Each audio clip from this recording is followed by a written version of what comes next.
the Spot Track Podcast, talking sports contracts, the salary cap, and business of sports. Today's edition of the Spot Track Podcast presented by Better Edge. Visit betteredge.com or get the app in the iOS App Store today.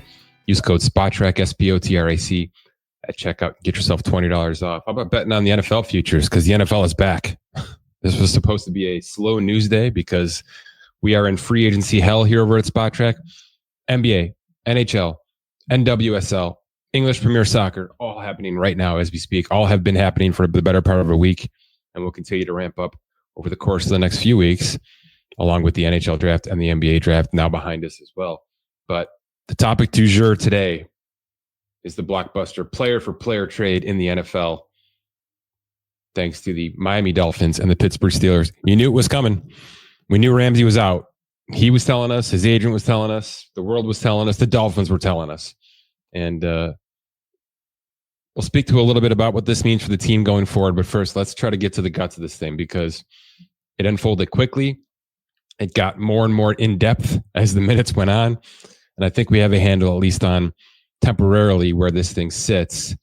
Though there are some pending extensions that we'll have to get the guts and the details for to really shed true light on this Blockbuster. And that's what this is. This is a July 1st, essentially, Blockbuster NFL player trade that we get only once every couple off seasons. So we'll take it. This is, let me bury the lead. The Dolphins did well here. There's a world where Minkah Fitzpatrick continues to kind of slide backwards and is never superstardom, but he's an ample starter. He's going to slot into the starting lineup for the Miami Dolphins in 2025.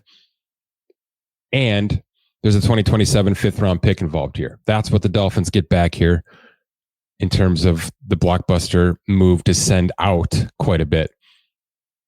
That means, potentially speaking, Minkah Fitzpatrick has 15.5 this year, 17.6 next year. None of that's guaranteed, but we can practically guarantee the 2025 salary based on everything we know here this late in the game. And if it works, you restructure him, you renegotiate, you keep him around for 2026 at some price, possibly the $17 million, though that seems markedly expensive based on the productivity he's shown over the past couple of seasons. And then, oh, by the way, in 2027 draft, you've now got a fifth round pick to try to replace that position and or others. It's a win because Jalen Ramsey was probably going for pennies on the dollar. And here's how it looks for Pittsburgh, who not only brought in a load, but amplified that financially speaking. Here we go. It's Jalen Ramsey.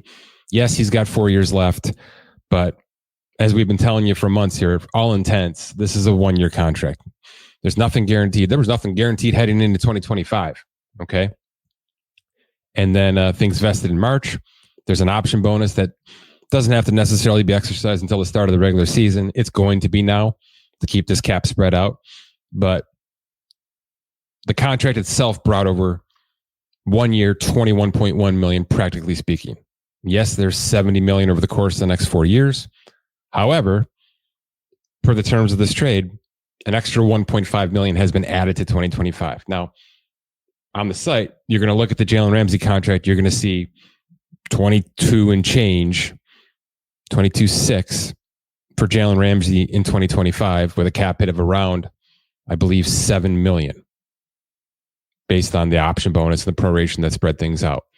There's a world where that $1.5 million was added to the option bonus and will get spread out over the course of the next 5 years using the void years. We're waiting on those details. But for now, you'll see it in purple on Spot Track. That's the estimate trigger. We've added the 1.5 in. It's a $7.4 million cap hit. It's a $22.6 million cash hit. That's all you have to worry about with Jalen Ramsey if you're following the Pittsburgh Steelers, at least right now. Now, same conversation. If things go well, there's 3 years of term left here. So we can start talking about a renegotiation, some sort of pay cut, some sort of straight conversion in 2026 to keep him on the roster. But it's 21 and change in 2026 as well. So I don't imagine this is going to live longer than 1 year. But crazier things have happened, right? It seems like this is all chips into the middle of the table for 2025 because of the lack of playoff success. Aaron Rodgers on a 1-year deal. TJ Watt in flux the Hayward situation in flux, and Mike Tomlin on a 1-year deal. I'm going to say it. Okay. He's on a 1-year deal here. It's an all-in move. Add to it, tight end Jonnu Smith, long rumored to be traded out of Miami, and it happened. And he links back up with Arthur Smith yet again, the third time. These two keep following each other, and it's not an accident. He had 1 year, $4 million left on his contract with Miami. He signs a 1 year, $12 million extension. So we're talking 2 for 16. We'll see what kind of guarantees. My guess is right in the middle, right? This is probably a 1 for 8, which makes a heck of a lot of sense for a Pittsburgh tight end to go with, by the way, a pretty damn nice room of Freiermuth and a couple of young kids. Aaron Rodgers loves tight ends, loves them. This is a wide receiver defunct roster right now, especially with Pickens out. Yes, there's a Metcalf. Yes, there's some speedsters. But for the most part, this is going to be a slow play, ground and pound, tight end, and some quick 4 or 5 yard outs from DK Metcalf to sort of satisfy what Aaron Rodgers can do at 40 plus years old in 2025. It does make sense. All right. Now, this looks gaudy and maybe even desperate to a certain degree, but I'm not a huge X's and O's guys. This makes sense from a roster construction standpoint on both sides of the table. I think Miami well overachieved out of the gate here based on the knowledge that this was going to happen or get way uglier. And, you know, with Rodgers now solidified, this is an Aaron Rodgers type roster move. So I don't quite see how anybody could poke too many holes in this. Now, was it imperative to give Jalen Ramsey a raise? No. In fact, I'm shocked it didn't go the other way. I'm shocked the Dolphins aren't retaining salary in this in order to move Jalen Ramsey out the door, because it was public knowledge that he needed to leave the Miami Dolphins. Generally speaking, that's a death sentence for moving entire salary. However, and you know, this might rub some people the wrong way, but as somebody who kind of watches the AFC closer than the NFC, I don't think Minkah Fitzpatrick's been great. Possibly not even that good over the course of the past 2 seasons. So if we're talking about retaining salary, that's essentially what the Dolphins are doing for Pittsburgh here is, hey, we don't really want this contract. You don't really want that contract. Minkah's kind of a flyer for us. We'll slide him in as part of the compensation. And in doing so, we're not going to take any money off of this Ramsey contract. Now, what did Drew Rosenhaus do to get the Pittsburgh Steelers to add $1.5 million? We'll see. And oh, by the way, we'll see if it's an actual base increase or if that's incentives, if that's not likely to be earned. We'll see. All right. It's all reported conjecture right now. There's a lot to get to with that. But out of the gate, Ramsey's not only moving teams, but he's been further stamped in as a CB1 alongside Darius Slay, by the way, another addition to the Pittsburgh Steelers secondary for the 2025 season. And then we'll see after that. Pittsburgh also gathers a 27-7th in the back end of this trade to sort of complement the 5th round pick they're sending over to Miami to complete this thing. It's a big one. 3 players, 2 picks on June 30th. Both teams supposedly in AFC contention, at least within their division. I don't think this changes the gambit too much. And generally, when you're saying that out loud, it means things are pretty fair. If anything, the Jonnu Smith part of this is the most entertaining because he had a phenomenal year in Miami. It's clear that he is that exact person to step into a maybe slightly underachieving offense and simplify things and make things smaller and shorter and more compact versus teams that are trying to be explosive and hit home runs. This is Pittsburgh understanding what they're going to be in 2025 and just adding a crazy amount of depth to it. It's a good move. They're going to overpay a little bit here and there. They're going to guarantee too much in Jonnu. They've already added a little bit to Jalen Ramsey, a player who's starting to slide backwards a little bit at 31 years old, of course. But chips are in the table. Miami. What does this mean for them? Because this is now, I believe, the tweet making the rounds is this is the 4th captain from 2024 that has been removed from the roster, either via retirement, release, or trade. Yeah, we all saw this coming. Those of us that deal either in this division quite a bit or in these markets understand that Miami is wildly too expensive for the product they're putting on the field. And that starts with the quarterback, though the quarterback play was strong in 2024. Tyreek didn't hit his numbers in 2024. Certainly not defensively, right? With Ramsey and a couple of other players that they brought in on high affluent trades and extensions. Okay. They put their chips in on every single asset they had. And that's fine when you're operating like the Philadelphia Eagles. It is.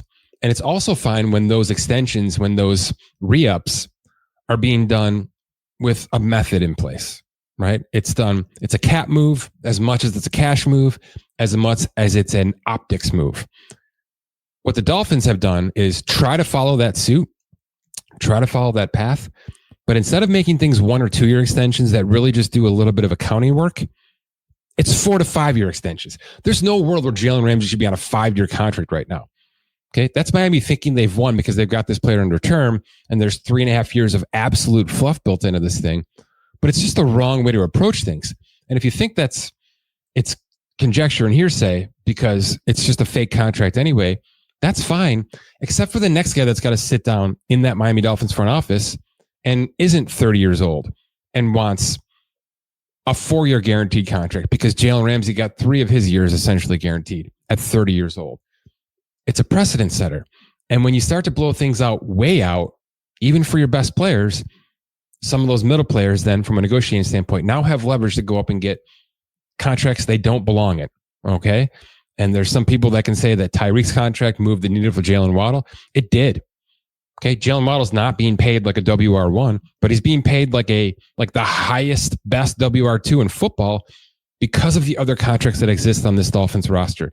So until they change that, and I realize I'm giving him a lot of flowers for this trade. I think this was a successful move on paper, especially at this stage of the offseason. But they're going to have to change their course because their aggressiveness is coming with recklessness, financially speaking. And they're going to dig themselves into a hole here soon where, if things go wrong in 2025, it's going to be a bloodbath in February and March in terms of dead cap and trades and everything possible to start to move. They will be sending picks out to shed salary in 2026 if 2025 goes like some of the odds books think it might in this juggernaut AFC conference. So they've done a lot of work already. Okay, there's players off this roster that probably should still be here, and Ramsey's one of them. But this is the latest in a string of at least believing out loud that they may have overreached on certain areas. And of course, I have to end it with this because the biggest area of concern, and it was for every team, not just the Dolphins, but maybe specifically for this Miami roster, if Tua backslides in 2025, now the wheels are off, right? I mean, because that contract is not one of those overreaches. Maybe it was an overreach to do it at all, but you're practically locked in through 2026. You're going to have to buy out some of 2027. I think it's like $3 million to get him off the roster at that point. But you're dealing with a 1-year guarantee after this upcoming season. So at least with this contract specifically, to sort of tangent off to the rest of the roster, they've protected themselves, of course, because the whole world knew they had to, right? This was one of those staring in your face injury situations that probably prompt a lot of teams to not even make this extension. Okay. But they did, and they protected themselves. It was a 3-year deal. They're entering year 2. It's a massive year for Tua. Massive. Because if it goes way wrong and Tyreek continues to slide back and things like that, now we're in a position where there won't be a saving grace. And Tua's contract will be the top of the list for what's next. Because here's what we've seen at this position. Aggressively paying them and aggressively removing them. Okay? Teams aren't waiting for the guarantees, for the potential outline in these contracts anymore. If Tua's not the guy after 2025, I expect them to buy him out or buy out some of it in order to move him and trade him. So we're at that point with even the most important contract on this roster. And like I said, they've already shed 4 to 5 legitimately important contracts in this 2025 offseason. Are they still a viable contender? I think they're just holding court at this point. Okay. I mean, nobody can look at last year and say this is the team that's up and coming or even really in strong contention. 8-9. The Bills kind of blew them out of the water in terms of the divisional contention, but they're not going to be able to hang around with a lot of these inside teams anymore. I expect the Colts to be better. I expect the Chargers to be better. We know the Broncos should be better. The Steelers could be a factor in how the Dolphins 2025 plans out here, because the Steelers might be the third or fourth best team in that division with Baltimore, Cincinnati, and Cleveland, all things considered. So it's going to be a bit of a bloodbath in this AFC. And the Dolphins didn't do much to improve this past offseason. I think they had a nice draft, but they are preparing for more carnage. It is the calm before the storm, and that calm has come with 4 to 5 significant removals from the roster before maybe another 4 to 5 have to happen next March if things go as many of us think they'll go. All right, the NBA offseason's in full swing. Scott Allen and Keith Smith have been diving deep, and here's the plan.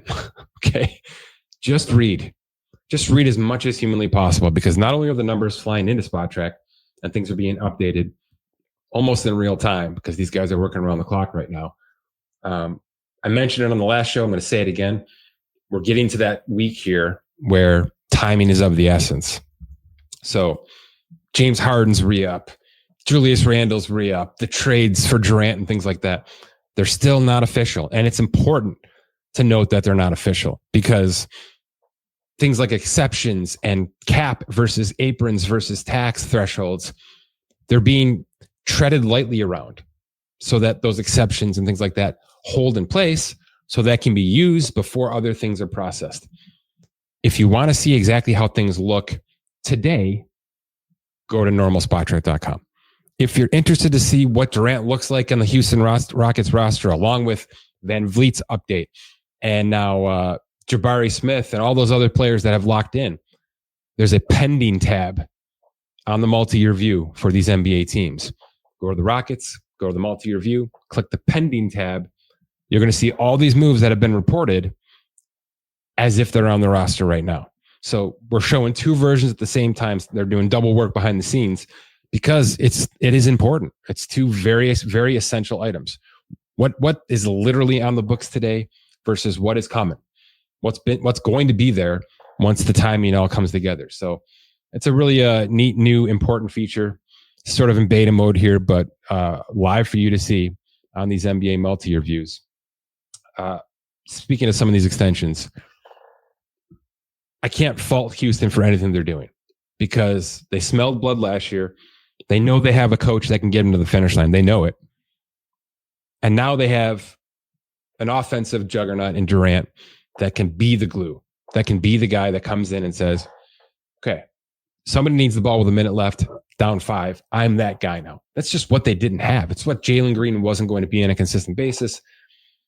They gave up some grunt in Dylan Brooks. They're going to have to sort of manufacture that somehow, maybe with some of these draft picks for the past couple of seasons. And Jabari's part of that process. So, his 5 for 122, that rookie extension, Keith Smith had him as a no extension player. And I don't blame him. He's been inconsistent. There's been injuries. He seems like kind of an odd man out, except they've made Jalen Green the odd man out. So to essentially punt on both of those players within the same framework of the offseason would be reckless. It would be too much.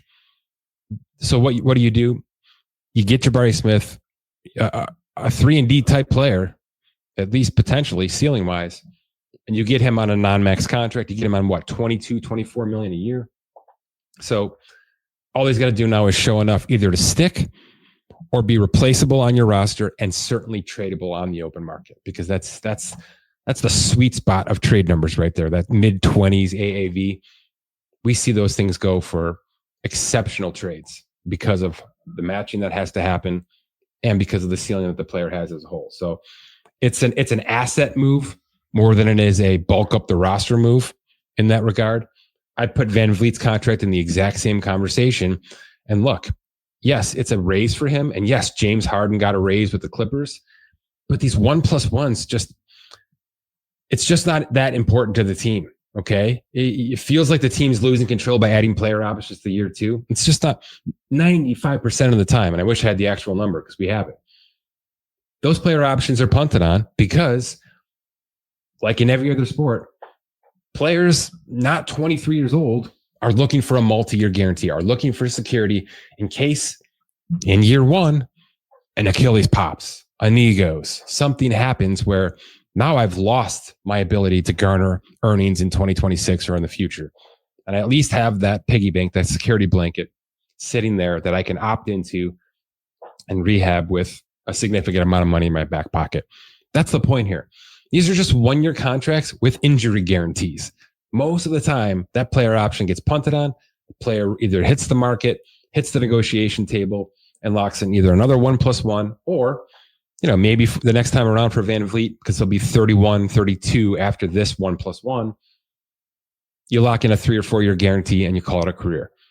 We see it quite a bit, but it's a smart game by the player, and it's a really low risk situation for the team, outside of the fact that the injury would essentially vest that player option as guaranteed salary. So Houston's in. Okay, all these moves that they're making, you can see them clearly eyeing the number 2, number 3 seed behind Oklahoma City, at least from a preseason standpoint.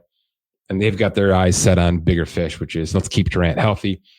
Let's try to manufacture a roster that's deep enough to get through 82 games and get us to a position where we're not bowing out of this playoffs quickly, because we've got pedigree, experience, and now a coach who knows exactly how to make that kind of deep run. So early kudos to them in terms of this offseason stuff, which, by the way, doesn't officially get started till midnight tonight. So again, pending.